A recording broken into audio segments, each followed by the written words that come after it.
मेरे प्यारे छात्रों, अब हम प्रश्नावली 13.4 का प्रश्न नंबर 5 हल करेंगे, जिसमें दिया गया है कि पीतल से बने एक अर्धगोलाकार कटोरे का आंतरिक व्यास 10.5 सेंटीमीटर है।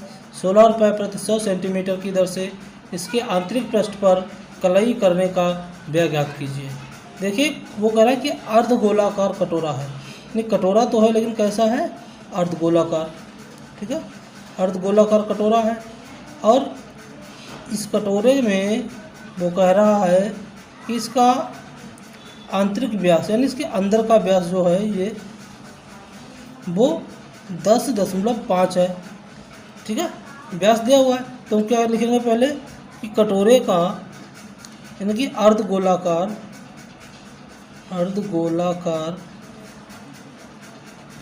कटोरे का व्यास कितना दे रखा है इन्होंने है 10.5 सेंटीमीटर। ठीक है, 10.5 सेंटीमीटर दे रखा है।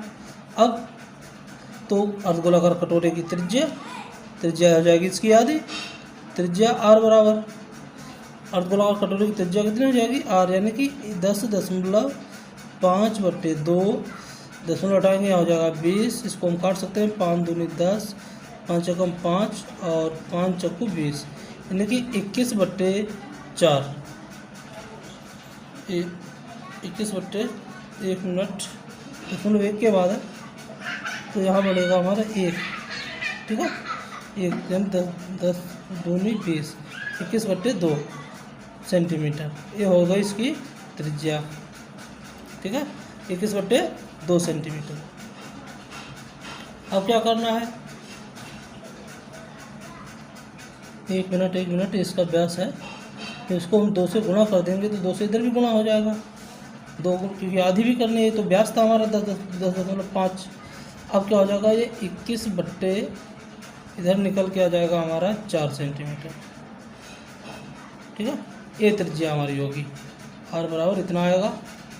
अब इसको हम हल करते हैं। अब हल करेंगे अर्धगोल कटोरे का यानी कि अर्धगोलाकार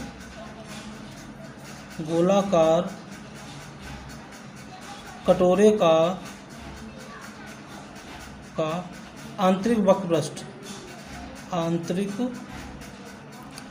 पृष्ठ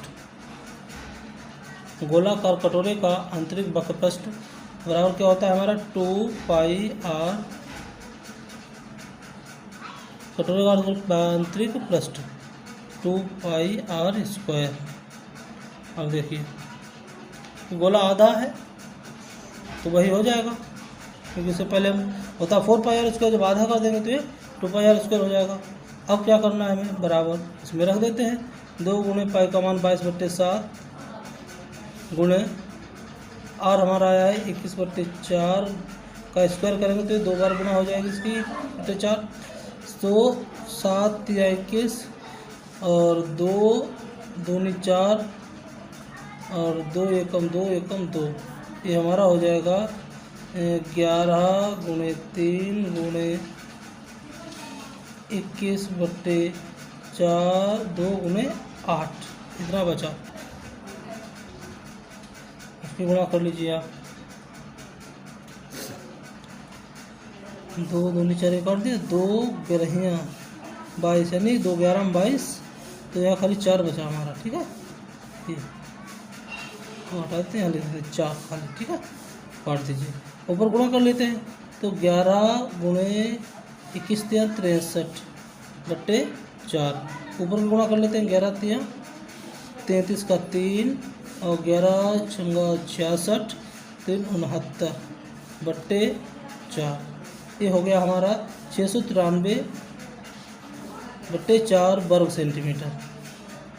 ठीक है, इसका क्षेत्रफल हो गया। अब फिर वो कह रहा है कि 100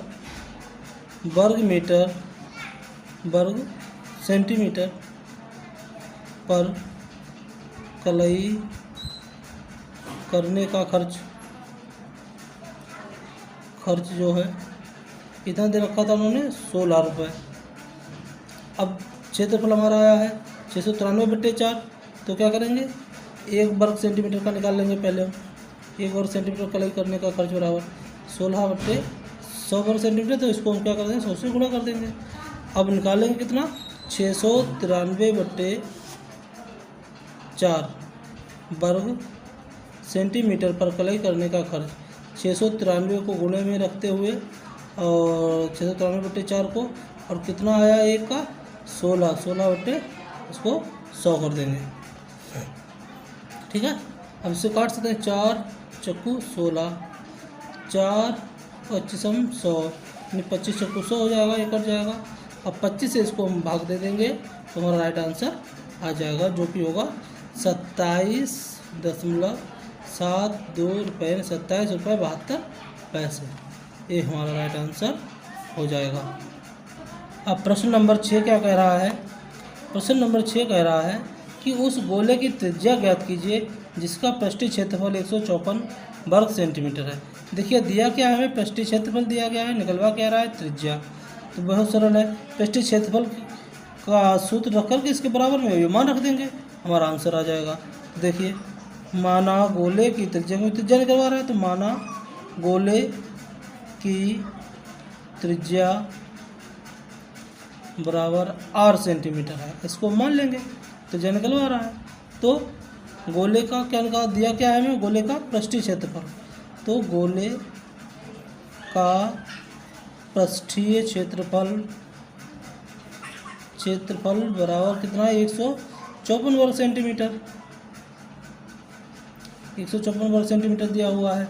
ठीक है, अब ये इतना हमें दिया हुआ है तो हम क्या करेंगे, यहाँ पे इसका मान रख देंगे 4πr² बराबर 154 सेंटीमीटर। अब क्या हो जाएगा, आर निकालना है हमें, तो 4 × 22 बट्टे हो जाएगा 7, इधर हो जाएगा r² बराबर 154। अब हम क्या करेंगे, r² बराबर लिखें तो 154 गुणे, जो इधर चीज़ भाग में होती है बराबर के इधर गुणे में चली जाती है, जो इधर भाग गुणे में होती है वो इधर भाग में आ जाती है। तो भाग में क्या है 7, तो 7 तो चला जाएगा ऊपर, ऊपर क्या है हमारा 4 × 22, ये हमारा गुणे में था, इधर भाग में आ जाएगा। अब इसको देखिए हल कर लेते हैं, 22 का 12 जब पढ़ेंगे तो 22 सत्ते 154 कट जाएगा। अब ऊपर बचा क्या बराबर 7 सत्ते 49/4, r² बराबर कितना आया, तो r बराबर हमारा क्या होगा, इसके ऊपर चढ़ जाएगा √ 49/4। अब 49 क्या होता है, किसका रूट होता है, तो r बराबर 49 हमारा 7 का वर्ग होता है वर्गमूल, और 4 का 2 होता है, तो त्रिज्या हमारी हो जाएगी 7/2। या फिर इसको हम लिख सकते हैं r बराबर जिसे भाग देते 3.5 सेंटीमीटर। ठीक है, इस तरह से हमारी त्रिज्या r निकल आएगी, ये हमारा राइट आंसर हो जाएगा। अब देखते हैं प्रश्न नंबर 7। प्रश्न नंबर 7 कह रहा है चंद्रमा का व्यास पृथ्वी के व्यास का लगभग 1/4 है, इन दोनों के पृष्ठीय क्षेत्रफलों का अनुपात ज्ञात कीजिए। देखिए चंद्रमा का व्यास और पृथ्वी का व्यास का कितना, चंद्रमा का व्यास पृथ्वी के व्यास का लगभग 1/4 है। तो देखिए एक चीज़ आप ध्यान रखिए कि अगर उसका व्यास 1/4 है तो उसकी त्रिज्या भी लगभग में 1/4 ही होगी। तो हम क्या करेंगे, माना चंद्रमा की, इस बात का हमें ध्यान रखना, अगर व्यास 1/4 है तो त्रिज्या भी 1/4 होगी। तो माना चंद्रमा की त्रिज्या r है, अब तो पृथ्वी की चंद्रमा त्रिज्या क्या हो जाएगी, तो पृथ्वी की त्रिज्या बराबर, देखिए चंद्रमा की कितनी है 1/4 है, इसमें पृथ्वी की उससे 4 गुनी है, तो यहाँ पर हम इसको 4r कर देंगे। ठीक है, 4r हो जाएगी। ठीक है, 4r है तो पृथ्वी की त्रिज्या 4r हो जाएगी। अब कह रहा है कि तो इन दोनों का हम पृष्ठीय क्षेत्रफल निकाल लेते हैं। तो अब चंद्रमा का पृष्ठीय क्षेत्रफल बराबर क्या हो जाएगा 4πr² वर्ग सेंटीमीटर या किलोमीटर जो भी दे रखा हो उससे हमें कोई मतलब नहीं है। चलिए हम बर्फ सेंटीमीटर लिख देते हैं, ठीक है। अब क्या होगा, तब पृथ्वी का वक्र पृष्ठीय क्षेत्रफल निकालना पड़ेगा। तब पृथ्वी का पृष्ठीय क्षेत्रफल बराबर हो जाएगा हमारा, ये 4 गुना है इससे, तो 4 पाई, और उसकी त्रिज्या कितनी है इससे 4 गुनी है, तो पाई r 4r स्क्वायर हो जाएगा, ठीक है। इतना हो जाएगा। अब क्या करना है हमें, फिर इसे हम निकाल लेते हैं। इसे 4 पाई गुणे 4 चक्कू 16 और r स्क्वायर हो जाएगा ये, ठीक है। 4 पाई 16r स्क्वायर। अब इनकी हम गुणा कर देते हैं, तो जब 16 चक्कू हो जाएगा ये 64 पाई r स्क्वायर।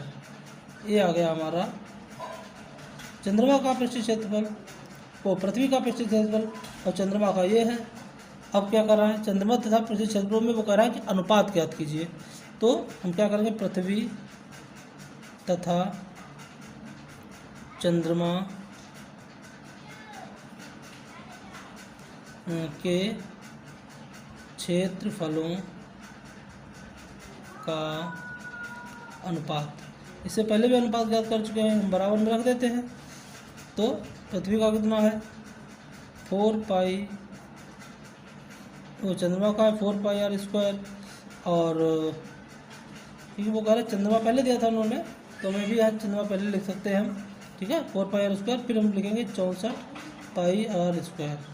देखिए पाई r स्क्वायर से पाई r स्क्वायर कैंसिल हो जाएगा, 4 एकम 4, 4 एकम 4 और 4 छंग 24, बराबर हमारा हो जाएगा ये 1:16 का अनुपात हो जाएगा, ठीक है।